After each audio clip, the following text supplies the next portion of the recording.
చంద్రబాబు నాయుడు ఇంటికి వెళ్లి భారీ షాక్ ఇచ్చిందట వైఎస్ విజయమ్మ.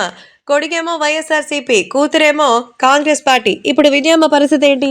అటు కుమారుడి దగ్గరికి మరి కూతురిని రమ్మని చెప్పాలా, లేదా కుమార్తెని మరి ఇబ్బంది పెట్టకని జగన్కి చెప్పాలా తెలియక సతమతం అయిపోతోంది. మరి వైఎస్ విజయమ్మ ప్రస్తుతం ఇలా ఇబ్బందికరమైన వాతావరణంలో ఎలా ఉంటారు, ఎలా వెళ్తారు అనే విషయంపై కాస్తైనా ఆలోచించాలి అంటూ చెప్తున్నారు. ప్రస్తుతం ఈ విషయాలు సైతం ఎంతో సెన్సేషన్గా మారుతుండగా మరి ఇప్పుడు తాజాగా అయితే వైఎస్ విజయమ్మ చంద్రబాబు దగ్గరికి ఎందుకు వెళ్ళింది? తను టీడీపీలోకి వెళ్ళిపోతుందా? ఏమో, జరిగే అవకాశాలున్నాయి.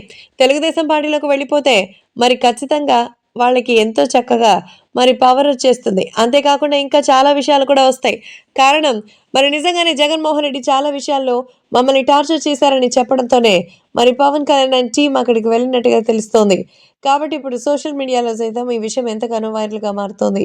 ప్రేక్షకులు కూడా ఈ విషయం తెలుసుకొని ఎంతో ఎక్సైటెడ్గా అయితే ఎదురు చూస్తున్నారు. అంతేకాకుండా రాబోయే రోజుల్లో అయితే చంద్రబాబు నాయుడు, బాలకృష్ణకి సంబంధించిన విషయంపై అందరూ ఒక్కసారిగా షాక్ అయినట్టుగా తెలుస్తోంది. ఇప్పుడు విజయం వచ్చిందంటే విజయమ్మ కూడా తెలుగుదేశం పార్టీలో జాయిన్ కావడానికి అని అనుకుంటున్నారు. ఎందుకంటే కొడుకు పార్టీలోకి వెళ్ళలేం, కూతురి దగ్గరికి వెళ్ళలేం. అందుకే తటస్థంగా ఉండిపోదామని తెలుగుదేశం పార్టీలోకి విజయమ్మ వెళ్ళిపోతుందని సారాంశం. కాబట్టి ఈ దెబ్బకి అటు చెల్లెలికి, ఇటు అన్నయ్యకి ఇద్దరికి గిర్రున తిరగడం మాత్రం గ్యారంటీ.